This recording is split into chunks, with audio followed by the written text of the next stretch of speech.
كيف حالك يا أختي؟ حالي طيب الحمد لله. ما اسمك يا أختي؟ اسمي نازش. ما اسم أبوك؟ اسم أبي عبد الواجد. كم عمرك؟ عمري 19 سنين. أين تسكنين؟ أنا أسكن في الملك سيتي. أين تدرسين؟ أنا أدرس في الدار العلوم الرحمانية. أين هذه المدرسة؟ هذه المدرسة في الملك سيتي لون غازي آباد. كم معلمات في هذه المدرسة؟ 2 معلمات في هذه المدرسة. ما اسم مدير المدرسة؟ اسم مدير المدرسة فضيلة الشيخ مولانا محمد معزز صاحب قاسمي دامت بركاتهم. ماذا تعلم في المدرسة؟ تعلم في المدرسة القرآن والحديث والفقه والنحو والصرف وغيرها. أحسن أريد أن أسألك سؤالا. بلى. من أنت؟ أنا مسلمة. ما دينك؟ ديني إسلام. ما اسم رسولك؟ اسم رسولي محمد صلى الله عليه وسلم. أين ولد محمد صلى الله عليه وسلم؟ ولد محمد في المكة. ما هو نسب النبي صلى الله عليه وسلم؟ نسب نبي من بني هاشم من قبيلة قريش. ما كلمة إسلام؟ كلمة إسلام لا إله إلا الله محمد رسول الله. أحسن جيد جدا ما شاء الله.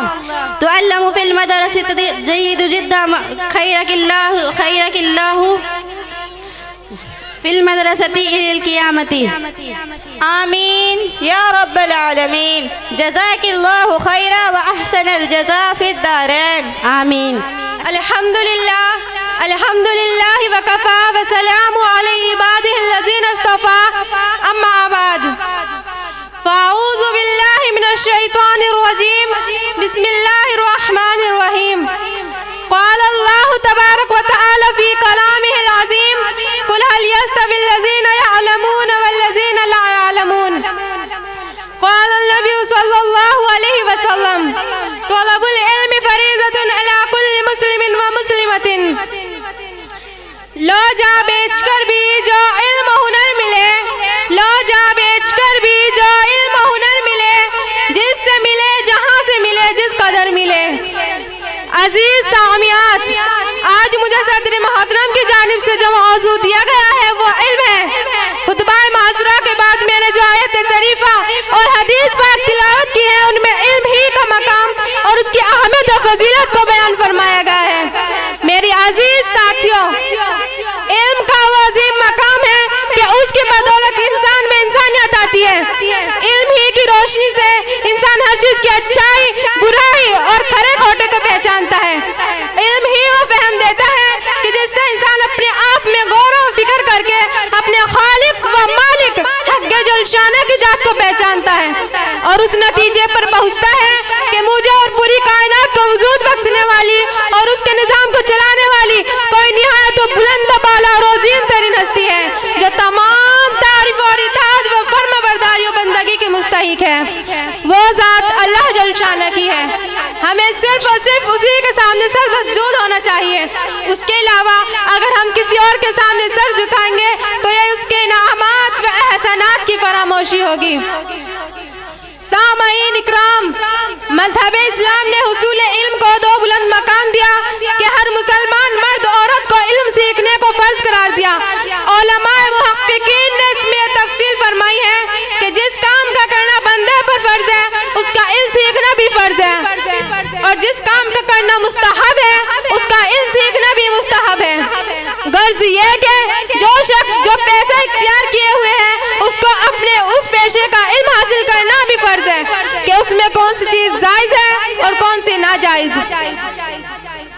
احادیث پاک میں علم دین کے لیے سفر کرنے والوں کی بڑی فضیلت وارد ہوئی ہے. چنانچہ بخاری شریف میں حضرت ابو ذر رضی اللہ عنہ سے مروی ہے کہ جناب رسول اللہ صلی اللہ علیہ وسلم نے ارشاد فرمایا کہ جو شخص علم دین سیکھنے کے لیے کوئی راستہ طے کرتا ہے یا اس کے لیے اپنا گھر بار چھوڑتا ہے تو اس کی برکت سے اللہ تعالیٰ اس کے لیے جنت کا راستہ آسان فرما دیتے ہیں. یعنی جنت میں پہنچنا اس کے لیے اور بھی زیادہ آسان ہو جاتا ہے۔ ایک روایت حضرت ابو دردہ رضی اللہ عنہ سے منقول کہ جو علم دین حاصل کرنے کے غرض سے سفر کرتا ہے تو فرشتوں جیسی پاکیزہ معصومہ مخلوق اس کے قدموں کے نیچے اپنے پر بچھا دیتی ہے۔ آج گمنام ہی صحیح علم دین کے دولت والے، آج گمنام ہی صحیح علم دین کے دولت والے کل آخرت میں نحمده ونصلي على رسوله الكريم أما بعد فأعوذ بالله من الشيطان الرجيم بسم الله الرحمن الرحيم يا أيها النبي قل لأزواجك وبناتك ونساء المؤمنين يدنين عليهن من جلابيبهن صدق الله العظيم۔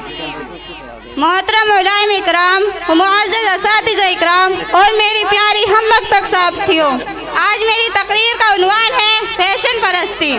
ہم اس دنیا کی رونق ہے، ہم مائیں ہیں، بہنیں ہیں، ہم سے ہی یہ دنیا جنت ہے، ہم بیٹیاں ہیں، ہم عزت ہیں۔ معزز سامعین و سامعات، میں عورتوں کو اس لفظ عورت کی خوبصورتی دیتی ہوں، عین سے عالم انسانیت کے عالم بردار عورت سے، واو سے وجود انسانیت کی بنیاد عورت سے، را سے رعنائی کائنات کا نشان عورت سے، تا سے تمہارے معاشرے کی پہچان عورت سے۔ بیٹی ماں باپ کے لیے جنت کی دلیل بنتی ہے اور شوہر کی اطاعت کر کے جنتی بن جاتی ہے، اور ماں جیسے اعلیٰ مقام کو پہنچتی ہے تو جنت تمہارے قدموں میں ڈال دی جاتی ہے۔ تم سیدہ فاطمہ کی کنیز ہو، کیوں بھول جاتی ہو اپنے بابا کی عزت ہو، ملت کی پہچان ہو۔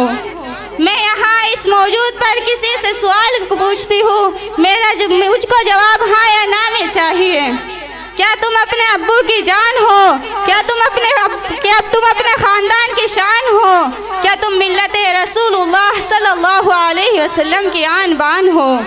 اگر ان تمام سوالوں کا جواب ہاں میں ہے تو میری بات سننے کا حوصلہ کیجیے۔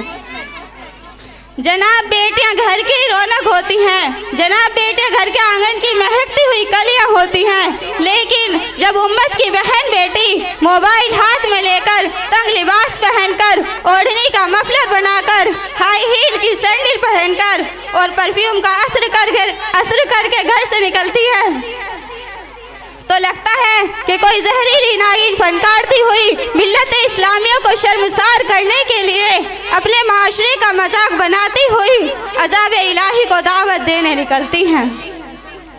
علامہ اقبال نے کیا خوب کہا ہے، اپنے کردار پر ڈال کر پردہ اقبال، اپنے کردار پر ڈال کر پردہ اقبال، ہر شخص کہہ رہا ہے زمانہ خراب ہے۔ میں امت کی ماں بہنوں سے مخاطب ہوں، کیا انہیں فیشن کے نام پر بے حیائی نظر نہیں آ رہی؟ ہر کوئی بتانا چاہتا ہے اپنی جھلک سب سے الگ، ہم منڈے کو الگ دکھنا چاہتے ہیں، ہم سنڈے کو الگ دکھنا چاہتے ہیں، برتھ ڈے پارٹی کے نام پر، فیشن پارٹی کے نام پر الگ دکھنا چاہتے ہیں۔ ہلدی میں پیلے کپڑے، مہندی میں ہرے کپڑے، دیکھو تو شادیوں میں کبھی خاتون کا لباس جنت سے آیا کرتا تھا اور آج ہمارا لباس میشو اور امازون سے آتا ہے۔ بیوٹی پارلر والے کروڑ پتی کے ارب پتی بن گئے، کیا یہ قیامت تک کی نشانیاں نہیں ہیں؟ اونچا دکھنے کے لیے جوڑا بنایا جاتا ہے، 100 میں 70 ایسی ہوتی ہیں جن کے بال کھلے ہوتے ہیں، میک اپ سے چہرہ اتنا بھیانک کہ چڑیل بھی ڈر جائے اور پینٹ کلر اتنا کہ ملک الموت بھی بھٹک جائے۔ میں لینے تو کہا سینے آیا تھا، میں لینے تو کہا سینے آیا تھا، یہ تو روح بھی نہ نکلی۔ چھوڑ چکا ہوں تمہاری ہستی دنیا ہے، چھوڑ چکا ہوں تمہاری ہستی دنیا ہے، سارے اداکاروں کی بستی دنیا ہے۔ اگر ادائیں چاہتی ہو تو خاتون جنت کی پیروی کرو، خدیجہ جیسی تعدیل بنو، رقیہ کی ادیبہ بنو اور صفیہ کی طرح میدان جنگ میں خیموں کو اکھاڑ دینے والی بنو۔ مگر ہائے افسوس، اتنی اداکاریاں اپنے اندر ہیں۔ کبھی اسے چھو نہیں سکتی تھی فرشتوں کی نظر، کبھی اسے چھو نہیں سکتی تھی فرشتوں کی نظر، آج وہ عورتیں سر بازار نظر آتی ہیں۔ کیا اس کا ذمہ دار معاشرہ ہے؟ نہیں، ہماری سوچ اس کی ذمہ دار ہے، آزاد خیالی اس کی ذمہ دار ہے، دینی مجالس سے دوری اس کی ذمہ دار ہے۔ شرم آتی ہے ملت کی بیٹیاں جب شادیوں میں میں ڈی جے پر ناچتی ہیں، ڈھول پر ناچتی ہیں اور تمام شوقین اسے عزت سمجھ کر اس کی تعریف کرتے ہیں۔ یاد رکھو، دنیا میں کسی ماں نے وہ لال پیدا نہیں کیا جو باحیا کے دامن کو چھیڑ دے۔ حیادار برقع پہنو، فیشنی برقعے میں تم نے معاشرے کو شرمسار کر دیا۔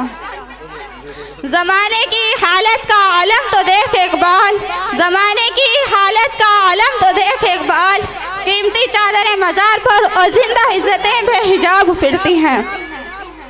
میں سبھی سے عاجزانہ گزارش کرتی ہوں کہ موبائل کو دور رکھو، گھروں میں تعلیم کو زندہ رکھو اور لمبا لباس پہنو۔ یاد رکھو، بغیر اعمال کے جنت کا سوچنا بھی مت، مگر ہم یہ سوچتے ہیں بروز حشر میں بے خوف گھس جائیں گے جنت میں، بروز حشر میں بے خوف گھس جائیں گے جنت میں، وہاں سے آئے تھے آدم، وہ میرے باپ کا گھر ہے۔ مگر اللہ کہہ رہا ہے بن اعمال کے جنت کا تو طلبگار ہے کیا؟ بن اعمال کے جنت کا تو طلبگار ہے کیا؟ وہاں سے نکالے گئے تھے آدم، تیری اوقات ہے کیا؟ وآخر دعوانا الحمد للہ رب العالمین۔ السلام نحمده ونصلي على رسوله الكريم أما بعد فأعوذ بالله من الشيطان الرجيم بسم الله الرحمن الرحيم وما أرسلناك إلا رحمة للعالمين صدق الله العظيم وقال النبي صلى الله عليه وسلم لقد أخفت في الله وما يخاف أحد ولقد أوذيت في الله وما يوذى أحد۔ ہر ابتدا سے پہلے، ہر انتہا کے بعد ذات نبی بلند ہے، ذات خدا کے بعد دنیا میں احترام کے قابل ہیں جتنے لوگ، میں سب کو مانتی ہوں مگر مصطفیٰ کے بعد۔ قابل صدر احترام پیاری خواتین اور میرے ہم مکتب ساتھیوں، آج میں اپنی قسمت پر بڑی فرحہ و شادہ ہوں کہ مجھے آپ کے روبرو محمد ربی صلی اللہ علیہ وسلم کی پاکیزہ زندگی پر لب کشائی کا موقع ملا۔ سچ تو یہ ہے کہ یہ وہ شخصیت ہے جس کی مداح و ستائش میں شاعر دربار رسالت حسان بن ثابت نے ہتھیار ڈال دیے، تو بھلا مجھے لب کشائی کی کیا جرأت و جسارت ہو سکتی ہے؟ لیکن یہ بھی ایک سچ ہے کہ اگر ہم آپ کی کما حقوق تعریف نہیں کر سکتے تو ہم آپ کو یوں چھوڑ بھی نہیں سکتے۔ تو آج سب سے پہلے آپ صلی اللہ علیہ وسلم کی خدمت میں ہدیہ درود و سلام پیش کرتے ہیں۔ یا رب صلی وسلم دائما عبدنا علی حبیبک خیر الخلق کلہم۔ معزز سامعین و سامعات، خداوند قدوس نے ہر زمانے میں انسانیت کی رشد و ہدایت کے لیے اپنے برگزیدہ بندوں کو منتخب فرمایا، اور ایک کے بعد دیگر وہ اپنے نبی اور رسولوں کو بھیجتا رہا، اور یہ سلسلہ حضرت آدم علیہ السلام سے لے کر آخری نبی محمد ربی صلی اللہ علیہ وسلم پر ختم ہوا۔ اب قیامت تک کوئی نبی نہیں آئے گا، کوئی رسول نہیں آئے گا، یہ دین آخری دین ہے، یہ مذہب آخری مذہب ہے۔ جیسا کہ بخاری شریف کی حدیث نمبر 4416 میں آپ صلی اللہ علیہ وسلم نے ارشاد فرمایا، لیس نبی چن بعدی، کہ میرے بعد کوئی نبی نہیں آئے گا، میں آخری نبی ہوں۔ مسلمانوں آؤ آپ صلی اللہ علیہ وسلم کی زندگی کو اختصار کے ساتھ سمجھتے ہوئے چلے۔ مورخین لکھتے ہیں، تاریخ بتلاتی ہے کہ آپ صلی اللہ علیہ وسلم نے قبیلہ قریش کے معزز خاندان بنو ہاشم میں 571 عیسوی کو آنکھیں کھولی، مگر اس بے سر و سامانی کے عالم میں کبھی آپ والدہ ماجدہ کے پیٹ میں ہیں کہ آپ کے والد ماجدہ کو پیارے ہو گئے۔ 6 سال کے ہوئے تو والدہ کا سایہ سر سے اٹھ گیا، 8 سال کے ہوئے تو دادا چلے گئے، پھر آپ کے چاچا حضرت ابو طالب نے آپ کی پرورش فرمائی۔ معزز سامعین و سامعات، قدرت نے آپ صلی اللہ علیہ وسلم کی رسالت کے لیے ایسے سماج کو منتخب فرمایا جو اخلاقی روحانی اعتبار سے زوال پذیر تھا، جو تہذیب و تمدن سے آری اخلاق و مروت سے تمام حدوں کو پار کر چکا تھا، مگر اس بے سر و سامان کے عالم میں اللہ تعالیٰ نے آپ صلی اللہ علیہ وسلم کو دنیا میں بھیجا۔